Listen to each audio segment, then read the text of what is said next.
اعوذ باللہ من الشیطان اللعین الرجیم بسم اللہ الرحمن الرحیم الحمدللہ الذی ہدانا لہذا وما كنا لنہتدی لولا ان ہدانا اللہ لقد جاءت رسل ربنا بالحق والصلاة والسلام علی النبی الامی الخاتم لما سبق والفاتح لمن غلق المعلن الحق بالحق ابی القاسم محمد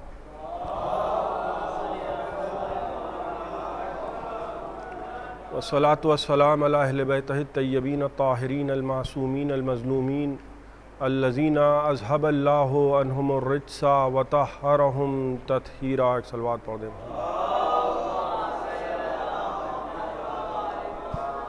اما بعد فقد قال رسول اللہ صلی اللہ علیہ وآلہ وسلم انی تارک فیکم خلیفتین کتاب اللہ و اطرتی اہل بیتی۔ ایک صلوات پڑھ دیں محمد وآل محمد۔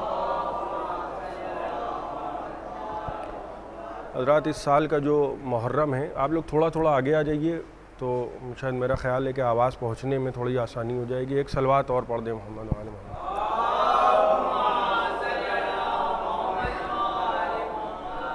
یہ تقریباً جو ہے مجلسیں آن لائن ہیں، تو ظاہر ہے کہ زیادہ انتظام و اہتمام جو ہے وہ میں نے اس لیے بھی مناسب نہیں سمجھا کہ جب ایک کام آن لائن ہی ہونا ہے تو زیادہ اگر ضرورت محسوس ہوئی، جیسے ابھی کیمرہ مین صاحب نے کہ مائک، یہ جو کالر مائک ہوتے ہیں، ان کی تعداد زیادہ تھی تو کسی کی قباہی پھٹ گئی، تو انہوں نے فرمایا کہ ایک مائک لگ جائے تاکہ سٹینڈ والا۔ تو اس سال کا جو یہ محرم ہے، بہرحال میں وہی باتیں آپ کی خدمت میں، کیونکہ میں زیادہ آواز و نصیحت کرنے کا عادی نہیں ہوں، لیکن یہ کوشش کیجیے گا کسی کے کوئی اگر آپ کو کوئی باتیں سمجھانے لگے یا بھڑانے لگے تو نہ کسی کے سمجھانے میں آئیے اور نہ کسی کے بھڑانے میں آئیے، یعنی مجھ سمیت کہ میں اپنی بھی بات کر رہا ہوں، جیسے بھی حالات ہیں سب کے پیش نظر ہیں، اور بہرحال بیماری کا معاملہ ہے، مجھے خود نہیں اچھا لگ رہا ہے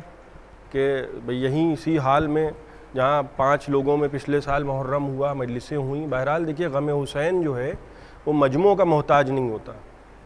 کبھی ظاہر ہے کہ غم اور افسوس اپنی جگہ پر، مگر یہ عزائے سید الشہداء جناب زینب نے یزید کے دربار میں کہا تھا، اور ہاتھوں میں ہتھکڑیاں جب امام زین العابدین کے پیڑوں میں بیڑیاں ہیں اور گلے میں طوق ہے، اور اس وقت جب یزید تخت پر بیٹھ کر، کیا المیہ ہے، فرعون جو ہے، میں نے پہلے بھی عرض کیا تھا کہ مریخ سے نازل نہیں ہوتا، جو صرف اپنی بات سننے کا عادی ہو، صرف اپنی بات، اور کسی کی بات سننے کا عادی نہ ہو، بس وہی فرعون ہوتا ہے۔ تو یزید جو ہے، یزید تخت پہ بیٹھا ہے اور پڑھ رہا ہے قرآن کی آیتیں۔ یہ قرآن پڑھ رہا ہے کون؟ یزید، اور سورہ ملک کی آیتیں پڑھ رہا ہے، اور اس کا آیتوں کا مفہوم یہ ہے کہ خدا نے ملک سید الشہداء سے، امام حسین سے ملک لیا اور یزید کو دیا۔ یہ میں نوجوانوں کے لیے عرض کر رہا ہوں، ظاہر ہے کہ بزرگ مجھ سے بہتر جانتے ہیں۔ یزید کو ملک دیا ہے خدا نے، اور حسین سے ملک لیا ہے، لہٰذا جس کے نتیجے میں سر سید الشہداء، ایک تشت میں کٹا ہوا سر جو نوک نیزہ پہ دیار بدیار پھرایا گیا ہے، وہ یزید کے دربار میں رکھا ہے۔ اور المیہ یہ ہے زمانے کا کہ کہاں تو کربلا کے میدان میں حسین قتل ہوئے، تو ظاہر ہے کہ ہندوؤں نے تو قتل کیا نہیں، عیسائیوں نے قتل کیا نہیں، یہودی تھے نہیں، قتل کرنے والے سب کے سب مسلمان۔ بھئی کوئی اگر حقائق بیان کیے جائیں تو اس میں منہ چھپانے کی ضرورت نہیں ہوتی ہے۔ اگر سچ بیان کیا جائے، اور کلمہ پڑھ کر رسول کا نواسے کو قتل کیا گیا، اور یزید جو ہے وہ تخت پر بیٹھا ہے 61 ہجری میں، اور بیٹھ کے یہ کہہ رہا ہے کہ آج اگر میرے بدر والے زندہ ہوتے تو وہ یہ سر حسین دیکھ کر اور یہ اہل بیت عصمت و طہارت کا یہ حال دیکھ کر، معاذ اللہ اس کے نزدیک یہ حال دیکھتے جب کہ یہ میں نے ان کو دیار بدیار پھرایا اور سر حسین، تو بڑے خوش ہوتے۔ بدر کی جو لڑائی ہوئی ہے وہ کفر و اسلام کی پہلی لڑائی ہے۔ پورے کا پورا خاندان یزید کا جو تھا وہ رسول کی مخالفت میں آیا. توجہ فرمائیے گا, میں چاہ رہا ہوں کہ ذرا سا تمہیدی گفتگو ہے, اور میں نے رسول کی جس حدیث کی تلاوت کا شرف حاصل کیا اس میں ایک لفظ کو میں نے اس عشرے کے لیے عنوان قرار دیا ہے, جو پیغمبر نے فرمایا کہ انی تارکن فیکم. آپ ثقلین سنتے آئے, مشہور حدیث وہی ہے, اور یہ بھی حدیث ثقلین ہی ہے, لیکن کہیں کہیں پہ لفظ ثقلین استعمال ہوا ہے جو زیادہ ہوا ہے, اور کہیں کہیں پہ لفظ خلیفتین استعمال ہوا ہے. تو میں نے جس حدیث کی تلاوت کا شرف حاصل کیا ہے, ایسا نہیں ہے کہ کوئی شاذ و نادر حدیث ہے, اس کو برادران اہل سنت کے بڑے بڑے علماء جیسے کہ سیوطی, جیسے کہ ہیثمی, اور اسی طرح کے اور دیگر علماء جن کے انشاءاللہ حوالے میں دیتا رہوں گا, انہوں نے اپنی کتابوں میں نقل کیا کہ پیغمبر نے فرمایا کہ انی تارکن فیکم خلیفتین, میں تمہارے درمیان 2 خلیفہ چھوڑے جا رہا ہوں. دیکھیے خلیفہ ایک نہیں ہے, خلیفہ 2 ہیں. پیغمبر نے فرمایا ایک اللہ کی کتاب ہے اور دوسرے میری اطرت میرے اہل بیت ہیں. توجہ فرما رہے ہیں آپ, یہ پیغمبر کے جملے ہیں.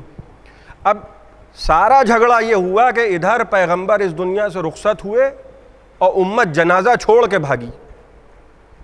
یہی ہوا ہے نا, جنازہ چھوڑ کے بھاگے تو کیوں بھاگے؟ جنازہ چھوڑ کے بھاگے تو بھاگے اس لیے کہ کسی کو خلیفہ بنانا ہے, اور پیغمبر کہہ رہے ہیں کہ میں چھوڑ کے جا رہا ہوں. بھئی جب ایک چیز پیغمبر خود چھوڑ کے جا رہے ہیں تو وہ آپ کو کوچوں میں اور چھتوں میں نہیں ملے گی, غدیر کے میدان میں ملے گی. ایک صلوات پڑھیں محمد و آل محمد. بھئی چھوڑ کے جا رہے ہیں, اچھا چھوڑ کے بھی ایسے نہیں گئے ہیں کہ تم ڈھونڈ لینا, یہ نہیں ہے معاملہ کہ میں نے چھوڑ دیا ہے اور معاذ اللہ چھپا دیا ہے. چھپایا نہیں ہے, ہاتھوں پہ اٹھا کے دکھایا ہے. چھپائیں گے کیوں پیغمبر اور حکم قرآن؟ بھئی ہم تو مولا کو دیکھیے اس لیے مانتے ہیں, ہمارا عقیدہ ہے قرآن پر, سیدھی بات. پیغمبر کی حدیث کو بھی ہم تب مانتے ہیں کہ جب اس کی تصدیق ہو جائے قرآن سے. یہ بھی ہمارے مجتہدین کا فتویٰ نہیں ہے, یہ پیغمبر نے خود فرمایا کہ اگر میرا کلام تم تک پہنچے تو اس کو قرآن سے ملا لینا. توجہ فرمائیے گا. اب میں وہیں پہ پلٹ آؤں جہاں سے بات میں نے شروع کی تھی. یہ میں نے ذرا سی باتیں آپ کی خدمت میں نوجوانوں کے لیے عرض کر رہا ہوں کہ یہ جو عزا ہے یہ مجموع کی محتاج نہیں ہے. اب یزید بیٹھ کے قرآن کی آیتیں پڑھ رہا ہے, اور مجھے جو ہے وہ مورد الزام ٹھہرائیے کہ اگر میں کوئی بات اپنی طرف سے پڑھوں. اچھا آپ سنتے ہیں مصائب میں اکثر, میں نوجوانوں کی خدمت میں عرض کروں, اکثر آپ سنتے ہیں کہ جناب زینب نے جب امام حسین گھوڑے سے گرے ہیں تو یہ فرمایا کہ ابن سعد, اے عمر سعد کے بیٹے تو دیکھ رہا ہے, سعد کے بیٹے تو دیکھ رہا ہے میرا ماجایا ذبح کیا جا رہا ہے. اب لشکر یزید کا کمانڈر ہے عمر سعد, توجہ فرما رہے ہیں آپ, اور اس سے شہزادی زینب کہہ رہی ہیں. تو سوچنے کی بات ہے کہ بھلا لشکر یزید کے کمانڈر سے حسین ابن علی کی بہن یہ کیوں کہہ رہی ہیں کہ تو دیکھ رہا ہے میرا ماجایا ذبح کیا جا رہا ہے؟ شہزادی اس لیے کہہ رہی تھیں کیونکہ وہ صحابی رسول کا بیٹا تھا. توجہ, صحابی کا بیٹا اور کمانڈر ان چیف ہے کس کا؟ کربلا کے میدان میں یزید کے لشکر کا. بھائی حکومت جو ہوتی ہے, میں عرض کر دوں, وہ بڑی خطرناک شے ہوتی ہے. وہ ذرا سے عہدے, ذرا سا مال, ذرا سے منصب, اچھوں کا عقیدہ بدلتے ہوئے ہم نے خود دیکھا ہے. تو اگر آپ عقیدہ اور نظریہ بدلتے ہوئے دیکھیں تو حیران نہ ہوئیے گا, اما جب بڑے باپ کے بیٹے بدل گئے تو اب تو چھوٹے لوگ اگر سودے کر لیں, معاف کیجئے گا, وہاں صحابی بھی بیٹھے ہیں اور یزید کہہ رہا ہے کہ حسین سے خدا نے ملک لیا, قرآن کی آیتیں پڑھ رہا ہے. دیکھیے ہم یہ نہیں دیکھتے کہ کون قرآن پڑھ رہا ہے, یہ ہم نہیں دیکھتے, اس جھانسے میں ہم نہیں آتے, اس لیے کہ خود پیغمبر نے فرمایا ربا قارئ للقرآن والقرآن یلعنہ, کہ بعض قاریان قرآن ایسے بھی ہوتے ہیں کہ وہ قرآن پڑھتے ہیں، قرآن ان پر لعنت کرتا ہے. تو ظاہر تو یہ ہے کہ بہت اچھے قاری قرآن ہیں، اور باطن کیا ہے کہ قرآن پڑھ رہے ہیں اور قرآن لعنت کر رہا ہے. جس کا عمل قرآن کے مطابق ہوتا ہے اس پر تو صلوات ہے، لیکن عمل اگر قرآن ہی کے خلاف ہو تو قرآن سے ملے گا کیا؟ اگر نماز کے خلاف کوئی عمل کر رہا ہے تو نماز میں ملے گا کیا؟ جس کے دل میں صنم بیٹھے ہوں تب تو کوئی شاعر چڑھ کے کہہ دے گا کہ تیرا دل تو ہے صنم آشنا، تجھے کیا ملے گا نماز میں؟ بھائی صنم قریش جب بیٹھے ہوں گے چھوٹے چھوٹے، ہوتا ہے نا ایک طبقہ کہ ہم تو بھائی انٹرنیشنل سوچ کے آدمی ہیں اور ہم بڑے یونٹی مزاج والا ہمارا مزاج ہے. ہم ایک فیشن یہ بھی بہت خوبصورت چلا ہے آج کے زمانے میں کہ جس کو بڑا پسند کیا جا رہا ہے. فیشن کا تو عجیب و غریب معاملہ ہے، کبھی پھٹی ہوئی جینز بھی فیشن میں ہوتی ہے، تو پھٹے ہوئے عقیدے اگر فیشن میں ہیں تو وہ مزاج یہ ہے کہ دوسروں میں بیٹھے، اگر آپ یہ سوچئے کہ میں امام ابا قبا میں جا کے بیٹھا 24-25 نمبر والوں میں، اور میں نے جا کے وہاں آپ کی برائی شروع کر دی، آپ سے مراد آپ، اور جو لوگ دیکھ رہے ہیں ان کی میں نے برائی کی کہ ارے شیعہ تو ایسے ہوتے ہیں، شیعہ تو ویسے ہوتے ہیں. وہ حیران ہیں، وہ جو ہیں وہ حیران پریشان کہ بھئی یہ کون بندہ خدا ہے کہ انہی کا ہے اور انہی کو برا کہہ رہا ہے. اچھا وہ سوچتے ہیں کہ بھئی یہ تو بڑے کام کی چیز ہے. دیکھیے ماحول کے حساب سے میں پڑھ رہا ہوں، نام میں کسی کا لوں گا نہیں، نام لینا جو ہے صفت پہ چپک جاتی ہے، مجھے یہ معلوم ہے. اب ایک فیشن یہ چلا ہے کہ بیٹھے وہاں، وہ میں تو صاحب نہیں، میں تو اصل میں جو ہوں، میں کیونکہ لندن امریکہ میں رہا ہوں. ارے جو لندن امریکہ میں بھی رہ رہے ہیں ان کے گھر پہ بھی مولا عباس کا علم لگا ہے.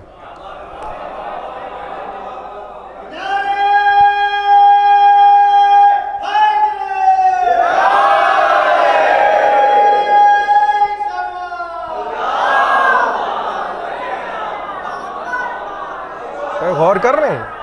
یعنی جو لندن میں رہ رہا ہے، جو امریکہ میں رہ رہا ہے، وہ اپنا مذہب دکھا رہا ہے. اس نے گھر پہ علم لگا دیا، بھئی آنا ہے آؤ، ورنہ بورڈ لگا دیا اس نے کہ دفع ہو جاؤ، ماواکم النار ہے مولاکم، جہنم میں جاؤ. یہ اس نے وضاحت کر دی. حیران تو ان لوگوں پہ ہے جو مرکز میں بیٹھ کے ٹیڑھے ہوئے جا رہے ہیں.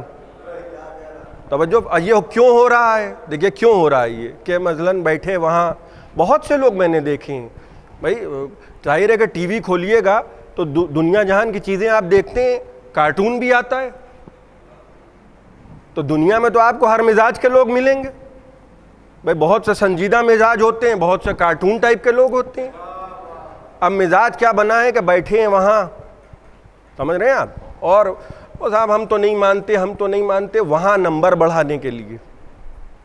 غور کر رہے ہیں آپ؟ یعنی ان لوگوں میں بیٹھ کر وہ کیا سوچتے ہیں، وہاں معاملہ الٹا ہو جاتا ہے. وہ یہ سوچتے ہیں کہ یہ شیعہ ہو کر جب شیعوں کا نہ ہوا، اور کر رہے ہیں آپ، تو یہ ہمارا کیا ہوگا. بہرحال بس اس سے آگے مجھ سے کچھ کہلوائیے نا، حالانکہ کہوں گا میں آپ کے منع کرنے کے بعد بھی، لیکن فی الحال نہ کہلوائیے. پیغمبر نے کہا کہ میں تمہارے درمیان 2 چیزیں چھوڑ رہا ہوں. یہاں تک کہ تمہید تھی اور چند باتیں. ظاہر ہے کہ جد مرحوم کے نام سے یہ حال سید الملت حال جو شیعہ کالن میں یہاں اشرا ہوتا ہے، یہ کجمج بیانیہ ہے میری، ورنہ میں کیا، میری ذات کیا، میری بساط کیا. پیغمبر نے فرمایا 2 چیزیں چھوڑ رہا ہوں.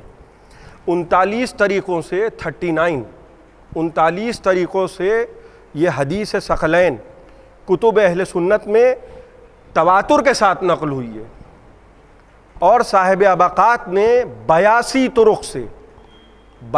طرق سے حدیث ثقلین پر ایسی ضخیم جلدیں لکھی ہیں کہ جب وہ کتاب چھپ کے نجف پہنچی ہے تو نجف کے علماء نے کہا کہ اگر ولایت علی پہ لکھا جائے تو ایسا لکھا جائے، ورنہ نہ لکھا جائے.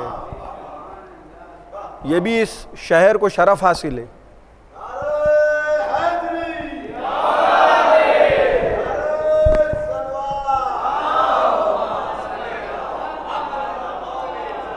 دیکھیے بہت بڑی بات ہے، ولایت علی پر سب سے بڑی کتاب ابقات.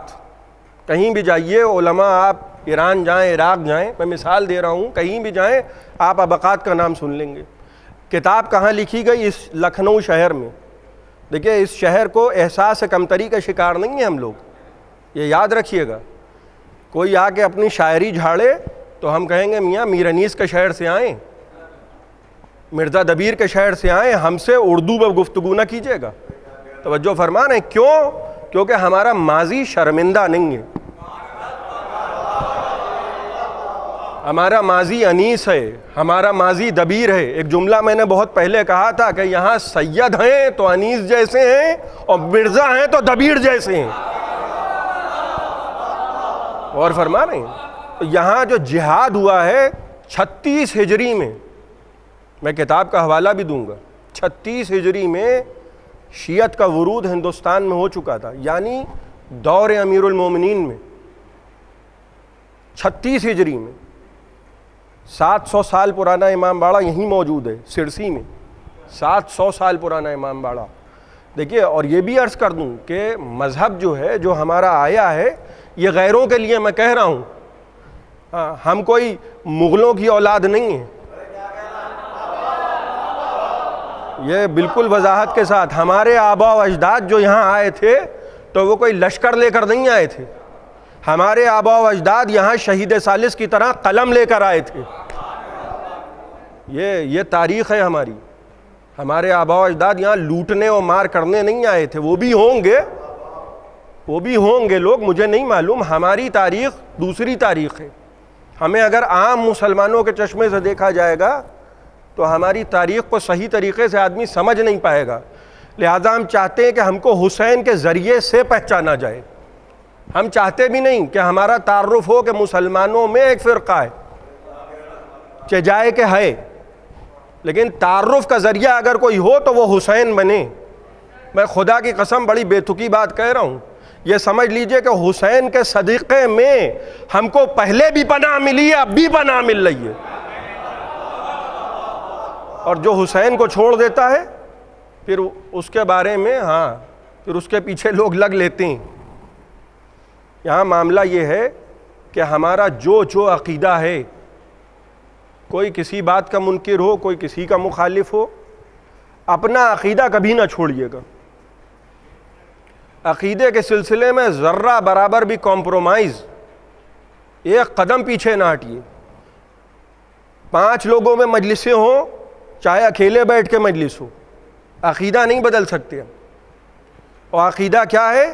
وہی جو پیغمبر کی وصیت ہے، وہی جو خدا کہلوا رہا ہے کہ جاتے جاتے پیغمبر نے یہ فرمایا کہ میں تمہارے درمیان 2 چیزیں چھوڑ رہا ہوں.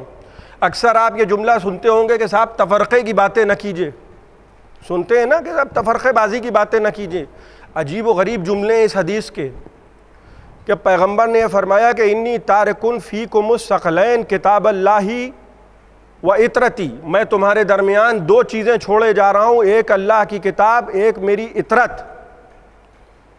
انہما لن یفترقا حتی یرد علی الحوض، یہ آپس میں کبھی یہ جو تفرقہ سنتے ہیں نا، لن یفترقا. لوگ کہتے ہیں کہ صاحب اللہ نے کہا ہے کہ حبل اللہ سے واعتصموا بحبل اللہ جمیعا، آپس میں سب ایک ہو جاؤ. اسی آیت کے ذیل میں صاحب کشاف نے اس حدیث کی شرح کی ہے. اسی آیت کی ذیل میں وہ جو حبل اللہ ہے جس کو قرآن میں کہا ہے نا واعتصموا بحبل اللہ جمیعا ولا تفرقوا، کہ اللہ کے سہارے کو مضبوطی سے تھام لو، اللہ کی رسی کو مضبوطی سے تھام لو. وہ رسی کوئی اور نہیں ہے، وہ کتاب و اہل بیت ہیں. وہ یہ معاملہ نہیں ہے کہ وہ چوک میں دروازے پہ کوئی رسی لٹک رہی ہے، اس کو جا کے پکڑ لینا ہے. واعتصموا بحبل اللہ یعنی قرآن اور یعنی اہل بیت. میں نوجوانوں کے لیے ایک مثال پیش کر دوں، اور یہ مثال چھجائے کہ ہو سکتا ہے نامناسب ہو، یہ میں عرض کر دوں اس کی میں معذرت کے ساتھ، کیونکہ میں دیکھیے گفتگو ہو رہی ہے قرآن اور اہل بیت کے سلسلے میں، اور گفتگو جب ایسے لوگوں کے بارے میں ہو اور ایسی اشیاء کے بارے میں ہو کہ جن کی کوئی حد معلوم نہ ہو تو الفاظ کم پڑ جاتی ہیں۔ اب میں مثال کیا دے رہا ہوں، آپ نے دیکھا ہوگا کہ اکثر بہت سے لوگ ہوتے ہیں کہ جو بول نہیں سکتے، وہ اشارے کرتی ہیں، توجہ فرما رہے ہیں آپ، وہ کرتے ہیں اشارے، ان کی اشارے کی بھی شرح کرنے والا کوئی ہوتا ہے۔ آپ نے ٹی وی پہ اگر نیوز میں دیکھا ہو تو ایک خبر ایسی بھی آتی ہے کہ جس میں نیوز ریڈر جو ہوتا ہے وہ اشارے کرتا ہے، اور وہ اشارے وہ مخصوص طبقہ جو ہے وہ سمجھ لیتا ہے، لیکن عام لوگوں کو سمجھانے کے لیے جائے کہ میں عرض کر رہا ہوں کہ مثال بہت اچھی میں نہیں دے رہا ہوں اور نامناسب بھی ہو سکتی ہے، میں اس کے لیے معذرت خواہ ہوں، مگر میرے پاس کوئی کتاب الامثال نہیں ہے کہ جس سے میں مثالیں نکال کے پیش کر دوں۔ وہ جو شرح ہوتی ہے نا کہ نہ بولنے والا کیسے بولتا ہے، توجہ فرما رہے ہیں آپ، نہ بولنے والا کیسے بولتا ہے، یہ بھی وہ بتا سکتا ہے کہ جو نہ بولنے والے کے الفاظ کو پہچانتا ہو۔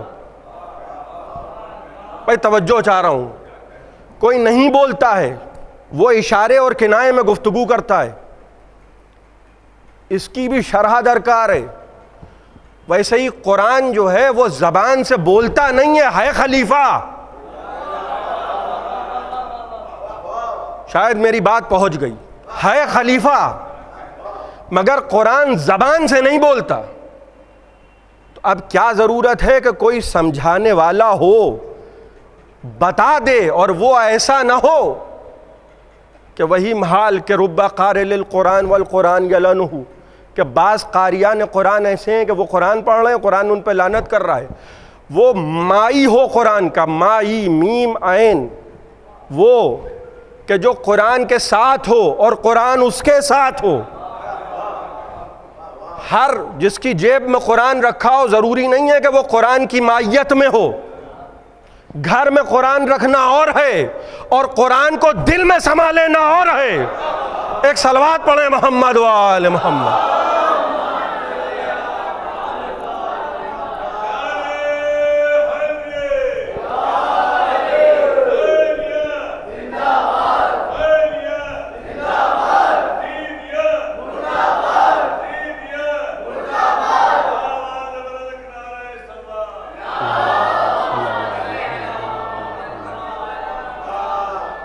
یہ دو الگ الگ کیفیتیں ہیں، ورنہ دیکھیے الفاظ کی شرح اور ہوتی ہے، یہ تو ممکن ہے، غلط صحیح جو صحیح ممکن ہے۔ توجہ فرما رہے ہیں، اشارے کی شرح کون کرے گا، کنائے کی شرح کون کرے گا؟ بڑے ہی بے تکلفانہ انداز میں آپ کی خدمت میں عرض کر دوں، جو صحابی ہیں ماشاء اللہ رضوان اللہ تعالی علیہم، بڑی بڑی شخصیتیں، کوئی معمولی بات ہے صحابی ہوں نا، آپ کیا سمجھ رہے ہیں، بہت بڑا شرف ہے، لیکن واقعی ہو۔ اب یوں تو زمانہ کہتا ہے کہ وہ اہل بیت میں، وہ اہل بیت میں، وہ اہل بیت میں، وہاں بھی یہی بات ہے، کوئی مذاق ہے، واقعی ہو۔ بھائی کہہ دینے سے کوئی اہل بیت میں تھوڑی شامل ہو گیا۔ اب اہل بیت کا تو تعارف پیغمبر کروا چکے، چادر کے نیچے، آپ بہتر جانتے ہیں۔ اب دیکھیے گا، بس میں زیادہ دیر آج کی تمہیدی گفتگو ہے اس کو جلد ختم کر دوں۔ اشارہ پیغمبر کر رہے ہیں، ایک تو یہ ہے کہ جملے ہیں قرآن میں لکھے ہوئے جملے ہیں، اب کوئی کہے کہ اس لفظ کے یہ معنی ہے، کسی نے ڈکشنری میں دیکھا نہیں صاحب یہ نہیں یہ معنی، یہ تو ممکن ہے۔ توجہ فرما رہے ہیں، اب میں نوجوانوں کے لیے مثال عرض کر رہا ہوں۔ اب پیغمبر نے یوں اشارہ کیا، کون بتائے گا بھائی اس اشارے کا کیا مطلب ہے؟ کوئی ہے بتانے والا؟ مثال کے طور پہ پیغمبر، مثال میں دے رہا ہوں، میں دنیاوی مثال آپ کے سامنے دے رہا ہوں کہ پتہ، یہ تو وہ بالکل بتا سکتا ہے کہ جو اتنا قریب ہو کہ جہاں گنجائش ہی نہ ہو فاصلے کی۔ بھائی جہاں گنجائش نہ ہو فاصلے کی، اسی کو ہمارے مذہب میں بلا فصل کہتے ہیں۔ اور یہ بالکل غلط بات ہے، بالکل غلط بات ہے، بالکل غلط بات ہے۔ 3 مرتبہ میں نے کہہ دیا، بالکل غلط، بالکل غلط، بالکل غلط۔ کوئی کسی کا نفس نہیں ہے، مسیب بھائی سامنے بیٹھی ہیں، اب میں لاکھ ان سے محبت کروں، میں یہ نہیں کہہ سکتا کہ یہ میرا نفس ہے، یہ میری جان ہے. دیکھیے مذاق کا جملہ اور ہوتا ہے کہ ارے آپ پہ جان قربان ہے, آپ میری جان ہیں. میں اپنی جان ہوں, میں اپنا نفس ہوں. خود نفس یعنی انگلش میں کہا جائے یور سیلف. نوجوانوں کے لیے عرض کر رہا ہوں بھائی, اگر کوئی کسی کو مائی سیلف کہہ دے تو یہ تو عجیب سی بات ہو گئی بھائی, کہ کیا مطلب ہے بھائی. لوگ کہیں گے صاحب انگلش نہیں آتی تو بول کیوں رہے ہیں. کسی دوسرے کو نفس قرار دے دینا یہ ممکن ہی نہیں ہے. یہ جو کہا جاتا ہے ایک احتراماً, سب کا احترام ہے, رشتہ اخوت پیغمبر نے قائم کیا تھا, یاد ہے نا. جب ہجرت کر کے آئے رشتہ اخوت قائم کیا تھا تو یہ نہیں کہا تھا کہ تم میرے بھائی ہو, یاد ہے. وہاں جب بات آئی تو کہنے لگے علی تم میرے بھائی ہو. یہ سمجھ لیجئے گا, یہ نہیں ہے. یہ تو بعد والے جو بدبخت عقیدہ جن کا خراب ہوا, وہ جب اوقات بھولتا ہے چھوٹا آدمی تو وہ نبی کو بھائی سمجھنے لگتا ہے. یہ تو جسارت ہے معاذ اللہ, ورنہ قرآن تو کہہ رہا ہے کہ محمد تم مردوں میں کسی کا باپ نہیں. جو باپ رشتہ نہ بنا پائے وہ بھائی کہاں سے ہو جائے گا. تو کوئی کسی کا نفس و جان نہیں ہوتا. میں یہ کہنا چاہ رہا ہوں, بڑے ہی کھلے ہوئے انداز میں کہہ رہا ہوں. صرف امیر المومنین کو یہ شرف حاصل ہے کہ وہ نفس رسول ہیں. نفس رسول کا مطلب سمجھ رہے ہیں آپ, یور سیلف. پھر میں وضاحت کر دوں, کوئی کسی کا نفس نہیں ہوتا. علی ہیں نبی کے نفس, اور اسی آیت سے استدلال کیا ہے ہمارے علماء نے. امیر المومنین کو 1.25 لاکھ انبیاء سے ما سوا رسول, آخری رسول جن کا ہم کلمہ پڑھتے ہیں ان کو چھوڑ دیجئے, اس کے علاوہ تمام انبیاء سے علی اس لیے افضل ہیں, ہمارے علماء کہہ رہے ہیں, کیونکہ علی ہیں نفس رسول, ذات رسول. ذات رسول بھائی چادر اڑھا دیجئے تو خدا کی قسم جو نبی کو بھی نبی نہیں مانتے وہ بھی علی کو نبی مانیں گے. ایک صلوات پڑھیں محمد و آل محمد.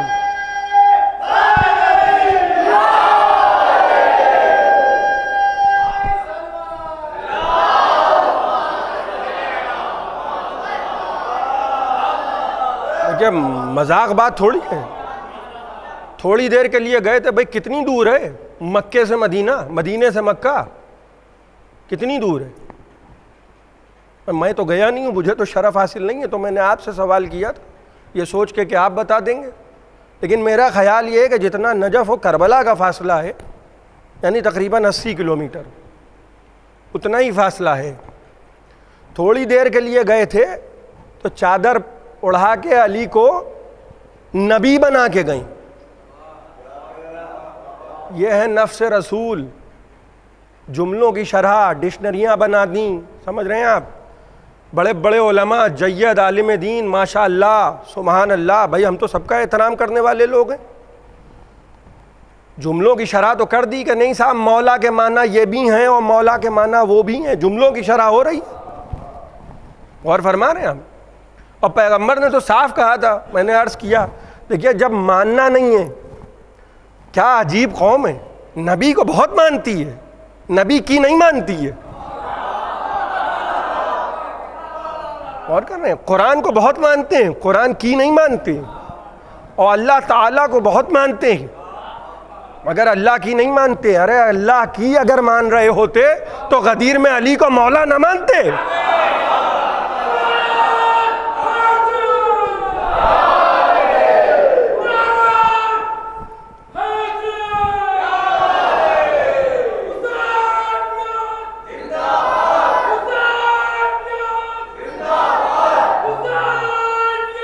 زندہ آباد.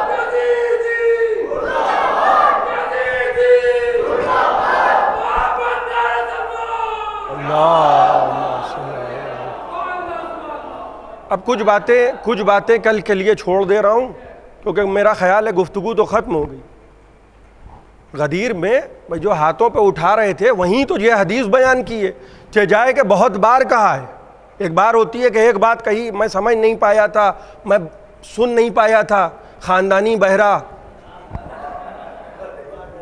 پیغمبر نے بار بار کہا ہے کہ انی تارکن فیکم الثقلین.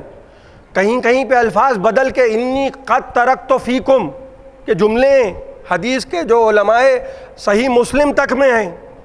لیکن آپ کسی سے کہیے، عام آدمی سے، جنرل آدمی سے کہیے کہ پیغمبر نے فرمایا تھا کتاب اللہ و عترتی، تو فوراً کہے کہ نہیں، یہ تو شیعوں کی روایت ہے. میں ایسی جاہل قوم نہیں دیکھی جو اپنی کتابوں سے جاہل. شیعوں کی روایت نہیں ہے، صحاح ستہ کی روایت ہے. صحاح ستہ وہ 6 بڑی کتابیں جو ہمارے بڑے بھائیوں کی ہیں رائج ہیں. اس میں سب سے بڑی 2 کتابیں جو 9ویں امام کے دور کے قریب لکھی جانے لگی ہیں. بھائی محبت کا یہ رخ بھی تو محبت کا لوگ دیکھیں. 9ویں امام کا زمانہ امام محمد نقی علیہ السلام کا، اور اسی سے 4-5 سال کے فاصلے پر یہ کتابیں تدوین کی جا رہی ہیں. استخارے دیکھے جا رہے ہیں ایک حدیث لکھنے کے لیے. کیا کمال ہے! 7 لاکھ اقوال رسول خدا، 7 لاکھ.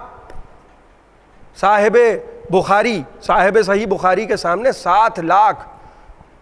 انہوں نے 2 رکعت نماز پڑھی، استخارہ دیکھا، یہ حدیث لکھوں نہ لکھوں، یہ لکھوں نہ لکھوں، اور چند ہزار حدیثوں پہ اکتفا کیا. میری تو بھیا کم عقل انسان ہوں، میں زیادہ سمجھدار میں ہوں نہیں. مجھے تو یہی سمجھ میں آیا. انہوں نے چند ہزار لے لیں، باقی چھوڑ دیں 7 لاکھ میں. میں سوچئے کتنا جھوٹ بولا گیا پیغمبر کے نام پہ. بھئی تبھی تو انہوں نے صحیح میں جگہ نہیں دی. جو صحیح نہ ہو وہ غلط. حالانکہ حدیث غلط نہیں ہوتی، روایت غلط ہوتی ہے، راوی جھوٹے ہوتے ہیں. جو بعد والے ہوتے ہیں، بعد والوں پہ اعتبار نہیں کرنے والا ہوتا. سلسلہ اسناد صحیح ہونا چاہیے. اور آپ یقین نہیں مانیں گے، صرف 3-4 حدیثیں مولا علی سے اخلاقاً تبرکاً، صرف 3-4، اس سے زیادہ کی ضرورت نہیں ہے. آپ یہ سوچئے کہ سب سے پہلے اسلام کون لایا؟ اچھا معذرت، میں دیکھیے جملے کی معافی چاہتا ہوں. اسلام لاتا وہ ہے کہ جو پہلے کچھ اور ہو. یہ تو دوسروں کے لیے صحیح ہے. کیوں؟ کیونکہ بھیا پشتینی نسلی معاملہ ہے. لیکن یہاں تو وراثتیں، طہارتیں، نبوتیں، امامتیں، نبوتیں بھی آ رہی ہیں، کتابیں سب نسلوں میں چلی آ رہی ہیں. یہ خاندانی عجیب ہے. یہاں تو سب کچھ نسل میں آیا ہے. بھئی جناب ابراہیم نے کہا تھا نا میری نسل میں امامت دے، تو یہ نہیں ہے کہ منع کر دیا گیا، امامت گئی انہی کی نسل میں. لیکن 3-4 حدیثیں لے لیں تاکہ کہنے کو یہ نہ ہو کہ کل کا مسلمان یہ کہے کہ بھئی مولا علی کے نام سے کوئی روایت نہیں ہے. نہیں ہے تو جو سب سے پہلے اسلام مشرف با اسلام بقول ان کے کہ بچوں میں علی سب سے پہلے اسلام لائے.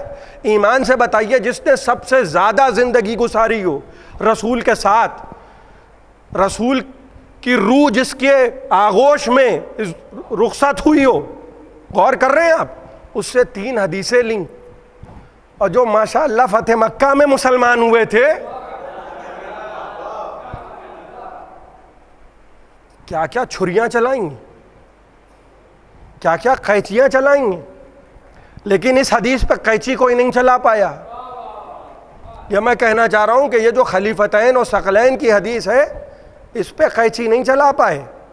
یہ ان کی روایت ہے، صحیح مسلم کی روایت ہے، حیثمی کی روایت ہے، البانی کی روایت ہے، سیوطی کی روایت ہے کہ پیغمبر نے کہا کہ 2 چیزیں چھوڑ رہا ہوں، ایک نہیں چھوڑ رہا ہوں. قرآن خاموش ہے، زبان سے نہیں بولتا.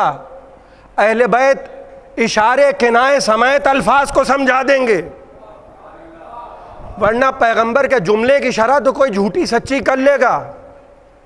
نصارے نجران آئے بحث کرنے پیغمبر سے مسجد میں، بس میں آخری بات عرض کر رہا ہوں، اور پیغمبر نے ان کو دیکھ کر چہرہ پھیر لیا. دیکھیے اب پیغمبر کی شہرت کیا ہے؟ صاحب خلق عظیم. وہ اخلاق نہیں جو 2 روپے کی کتابوں میں لکھا ہے کہ ایسے اٹھیے ایسے بیٹھیے، انک لعلی خلق العظیم. وہ جس کی قسم خدا کھا رہا ہے، وہ اخلاق. اور پیغمبر نے ایک مرتبہ ان کو دیکھا، 14 آدمی، اور آئے دائیں جانب سے، پیغمبر بائیں جانب دیکھنے لگے، اور ادھر وہ آ کے کھڑے ہو گئے، وہ سمجھے ہو سکتا ہے دیکھ نہ پائے ہوں. وہ ادھر آئے تو پیغمبر ادھر دیکھنے لگے. اب ان کے تو چہرے کا رنگ اڑ گیا. وہ یمن سے آئے تھے تھکے ہارے، مدینے آئے اور پیغمبر دیکھ بھی نہیں رہے ہیں. کہنے لگے بھائی ہم نے تو سنا تھا ماشاءاللہ بہت اچھا اخلاق ہے، یہ اخلاق ہے، مہمانوں کو بلا کے چہرہ پھیر لیا. مگر پوچھا جن لوگوں سے تھا ان کو معلوم نہیں تھا. جن لوگوں سے پیغمبر کے بارے میں پوچھا کہ یہ ایسا کیوں کیا، وہ صحابی تھے سب کے سب، لیکن جانتے نہیں تھے کہ پیغمبر کے اشارے اور کنایے کا مطلب کیا ہے. توجہ فرما رہے ہیں آپ؟ یعنی پیغمبر اگر چہرہ پھیر رہے ہیں کسی کی طرف سے تو کیوں پھیر رہے ہیں، اور کسی کو دیکھ نہیں رہے ہیں تو کیوں نہیں دیکھ رہے ہیں، اس کی بھی تو شرح درکار ہے. وہ ہر ایک نہیں بتائے گا. صحابی بھی یہ جانتے تھے. سب کہنے لگے کہ بھائی اگر یہ معلوم کرنا ہے کہ پیغمبر دیکھ کیوں نہیں رہے ہیں تو صرف وہ بتائے گا جو نفس رسول ہو.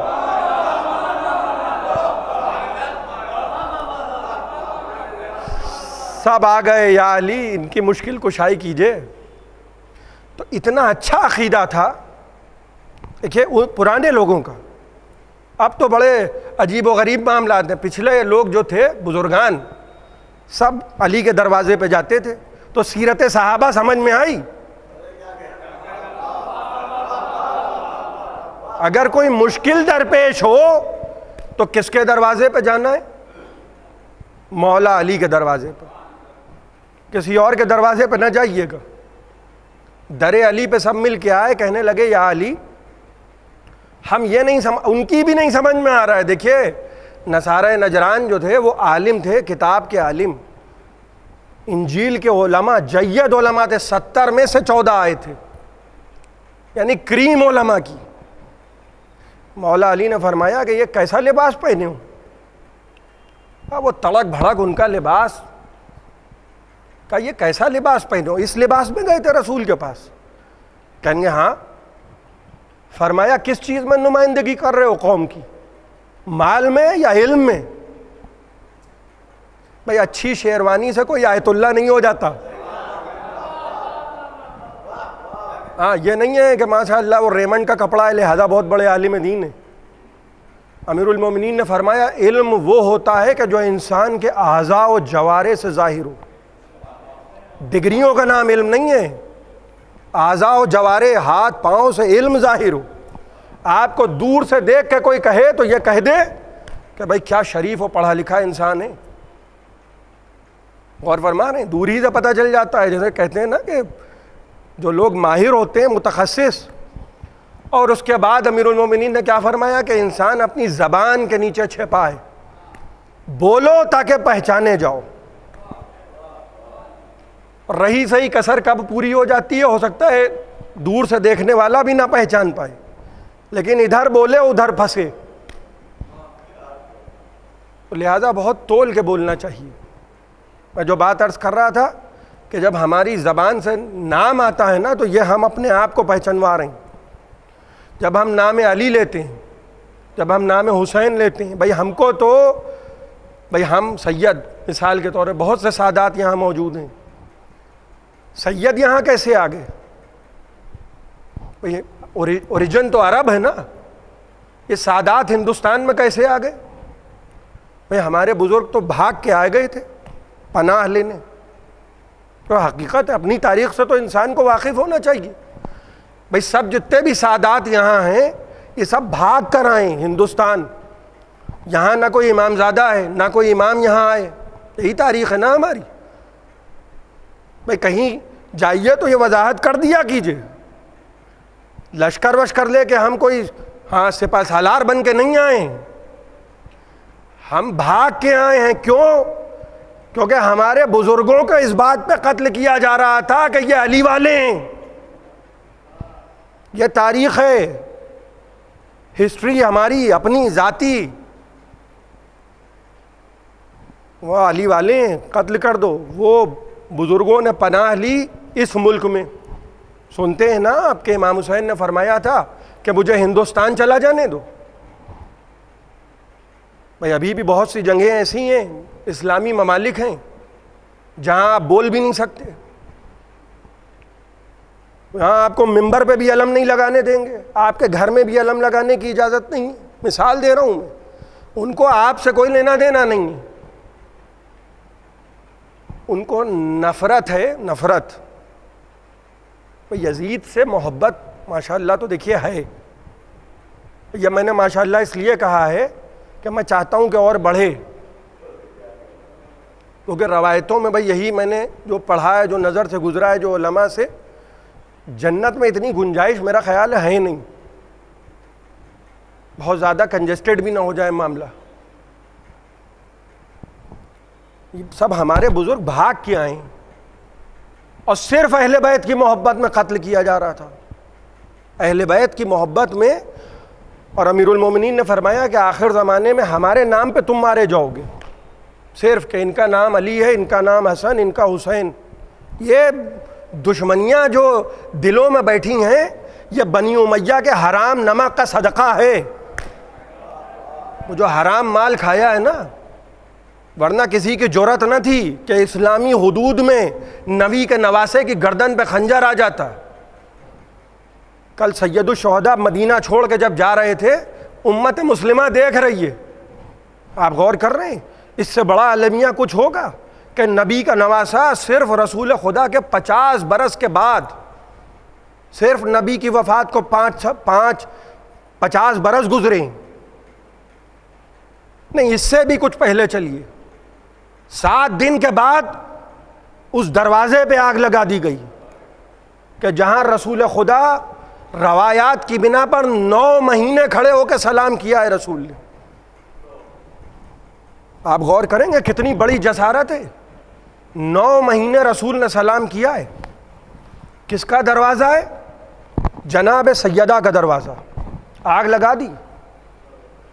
کیا دلیری ہے امت کی. دل نہیں بھرا، ابھی بھی دل نہیں بھرا ہے. مسجد میں امیر المومنین کے سر پہ ضربت لگی ہے، مسجد میں. اور شام جب خبر پہنچی ہے تو پروپیگنڈا حکومت. دیکھیے کمال ہو گیا. میں نے جو بات شروع میں کہی تھی اس کو مکمل کر دوں. وہاں بیٹھ کے قرآن کی آیتیں پڑھ رہا ہے یزید تخت پر.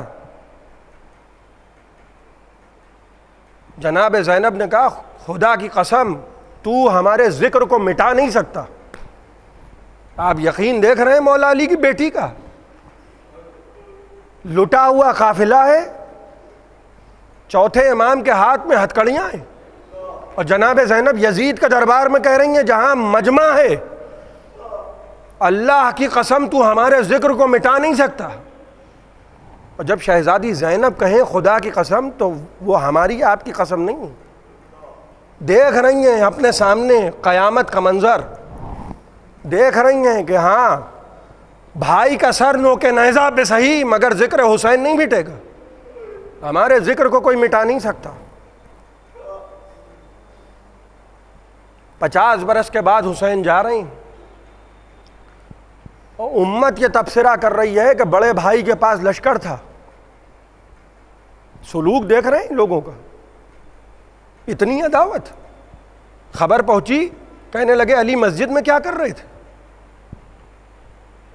غور کر رہے ہیں آپ. علی نفس رسول، وصیت رسول کہ انی تارکن فیکم خلیفتین ثقلین، میں 2 چیزیں چھوڑے جا رہا ہوں.